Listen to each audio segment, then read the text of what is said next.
నమస్తే సార్. నమస్తే. ప్రజెంట్ జగన్ గారు సిద్ధం సభలు పెడుతున్నారు కదా, రీసెంట్గా రాప్తాల్లో మీటింగ్ పెట్టడం అయితే జరిగింది. ఎలా ఉంది? బ్రహ్మాండంగా ఉంది. అంటే ఎలాగ ఎంత జనాభా వచ్చారంటున్నారు, ఎలా సాధ్యం? ఎందుకు రారు జనం? ఆయన చేసే మంచి పనుల వల్ల సంక్షేమ పథకాలు, అభివృద్ధి ఇవన్నీ అందరికీ ప్రజలందరికీ డైరెక్టర్గా వాళ్ళ అకౌంట్లోకి నేరుగా వెళ్ళిపోతున్నాయి కాబట్టి అందరూ పిలవగానే వస్తారు. అంటే 280 ఎకరాల పైన అలాగే 10 లక్షల మంది జనాభా వచ్చారంటున్నారు కదా, ఇది ఎంతవరకు వాస్తవం? అది నిజమే. రాకపోవడం అంటే ఏముండదు, ఎందుకంటే జగన్ గారు పిల్లడం జనం రాకపోవడం అంటే ఇంతవరకు ఏమీ లేదు. ఆయన ఎప్పుడు మళ్ళీ రేపు పిలిచినా మళ్ళీ వస్తారు, ఎల్లుండి పిలిచినా మళ్ళీ వస్తారు, మళ్ళీ ఎక్కడ సిద్ధం సభ మళ్ళీ పెట్టినా మళ్ళీ వస్తారు. ఎలా సాధ్యం అవుతుంది అంటున్నారు? ఇలాగ మనకు లోకేష్ గారు కూడా శంకరావం పెడుతున్నారు, అలా పవన్ కళ్యాణ్ సభలు పెడుతుంటారు, చంద్రబాబు గారు పెడుతున్నారు. వాళ్ళకి రాని జనం ఈయనకి ఎందుకు వస్తున్నారు? ఎట్లా సాధ్యం అవుతుంది?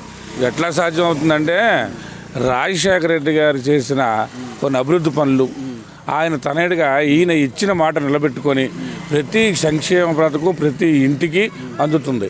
అందుచేత ఎవరు చెప్పినా చెప్పకపోయినా రేపు రానున్న సార్వత్రిక ఎన్నికల్లో మళ్ళా జగన్ గారిని మళ్ళీ ఎన్నుకుంటారు. ప్రతి నియోజకవర్గంలో కూడా ప్రతి ఎమ్మెల్యే కూడా ఎన్నుకోవడానికి ప్రజలు సిద్ధంగా ఉన్నారని నేను మీకు తెలియజేస్తున్నాను. కేవలం ప్రతిపక్షాలు అంటున్నాయి ఇది మందు తెచ్చి భయపెట్టి తీసుకొస్తున్నారు అంటున్నారు జనాలు, ఎంతవరకు ఇది ఉంటుంది? అది అంతా నమ్మక శక్తి లేదు.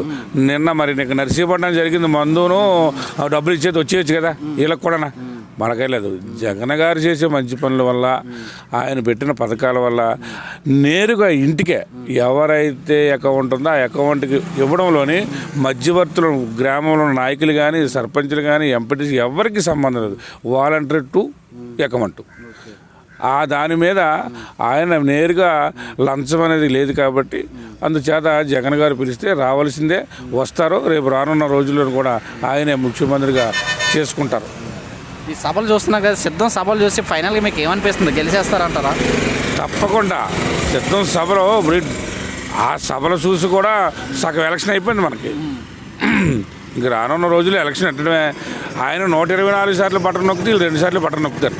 2 సార్లు బటన్ నొక్కితే చాలు, ఆయన మళ్ళీ ముఖ్యమంత్రి అవుతారు. అందుచేత జగన్ గారి గురించి అయితే డౌట్ పడక్కర్లేదు. అలాగే మా నర్సీపట్నం నియోజకవర్గం ఎమ్మెల్యే గారు పెట్ల ఉమాశంకర్ గారు ఉన్నారంటే ఆయన కూడా ఇంటింటికి తిరిగేస్తారు. ప్రతి కార్యక్రమానికి ఆయన అటెండ్ అవుతాడు. ప్రతి చిన్న మనిషి పిలిచినా ఆయన వస్తారు. ఆయన అంత మంచి మనిషి ఇంక మళ్ళీ మేమైతే చూడలేము. నర్సీపట్నం నియోజకవర్గంలోనే ఆయనకున్న మంచితనం కూడా మాకు చాలా సంతోషం అని మీకు తెలియజేస్తున్నాను. Okay, thank you.